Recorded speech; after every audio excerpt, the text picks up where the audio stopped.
Well, we got a couple nice days of the snow melting and stuff, so I figured I'd get to this and show you what we picked up.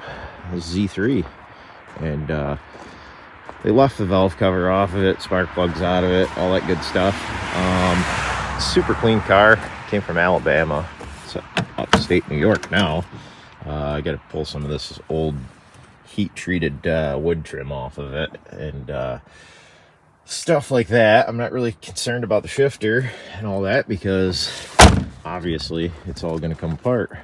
But here's a Z3 that we picked up for really cheap. It's got a little blemishes here and there, no rust. It's dirtier than hell from pulling it through a snowstorm.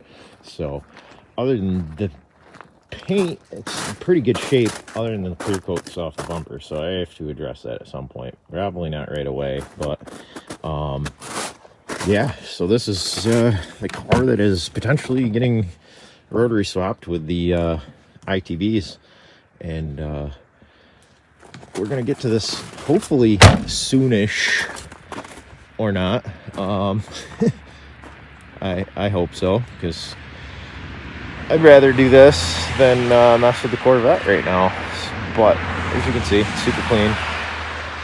Didn't pay a whole ton for it, so this will be a low budget build here. Well, I don't have much going on today, so it's kind of all right. It's like 37-ish. A couple hours of daylight left, so figure let's see if we get this thing running for shits and giggles, just to see if the engine's completely shot or not. So if I'm going to throw it in the scrap pile, or see if somebody needs an engine. I don't know why, but he had it all tore apart, left it apart for a while. Left it apart for a long while, as you can see. Said it jumped timing. I doubt it. The chain is tight. So I might be throwing a cam correlation issue like these love to do with a bad tensioner. So we'll get this part, or back together, I mean, and we'll see if this thing runs. And if it does, cool. That way I can pull it out if somebody needs an engine, sell it to them cheap with the transmission, whatever. So let's see if we can get this around in the next hour or so. So give me a minute. I'm going to get this valve cover gasket on, valve cover in, spark plugs in, and then fuel rail in that order, and then intake manifold.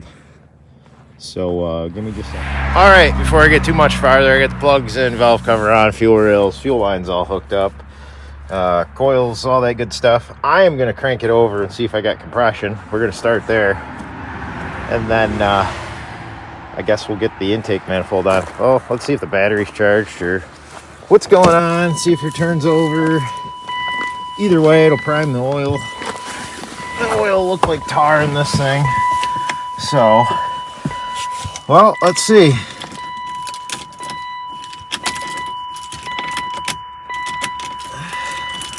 Currently the ignition switch is broken, so give me... Alright, so I got it.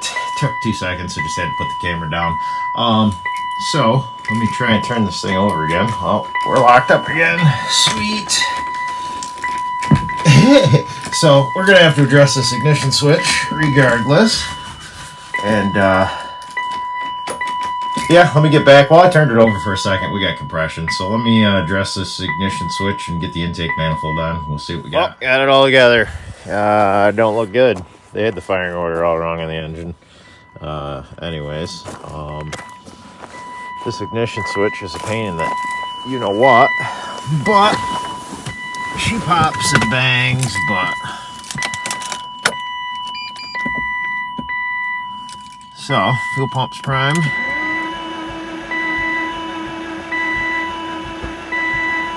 I don't know if you can hear it.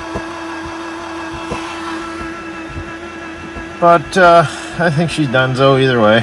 So, anywho, the next thing's going to be tearing the engine out of this thing. Transmission.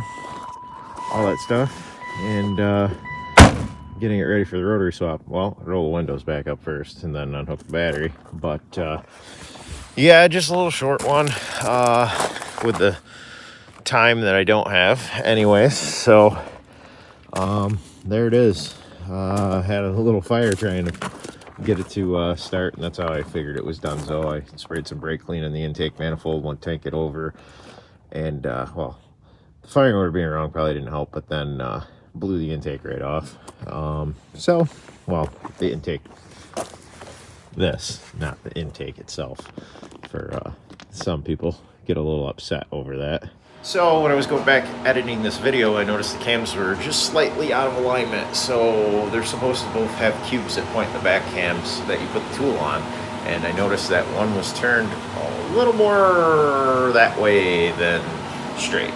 But anyways, I'll snap to that in a second with the video and show you what I mean. But more than likely, this is the old engine out of the FC, the Bridgeport with the ITBs. Is more than likely going to be the one that goes in it. We'll see. Anyways, that and possibly RX-8 6-speed transmission, depending on where the shifter lines up on this thing. But the other projects too, is there's the 5.3 for the Corvette if I decide to go any farther with it. But yeah, I'll snap to that. Take a look at it.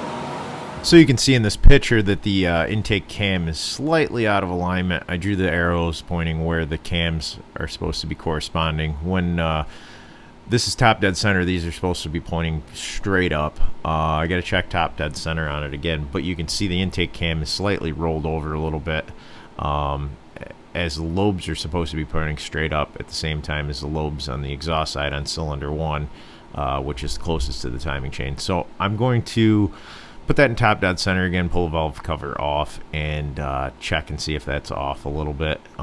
If it is, I might get lucky. It might only be a tooth off. Put it back on a tooth, and maybe it'll run. We're going to give that one shot the next warm day here. Well, set the timing and then do a compression test on it before I go crazy with the thing. I can just crank it over. So it's either, I mean, it either jump timing a little bit or somebody put timing chain on it wrong, or it jump timing and they put a timing chain on it and the valves are all met. So we'll get into that a little more when I get a chance before I start the swap on it. But anyways, guys, like and subscribe. Thanks for watching.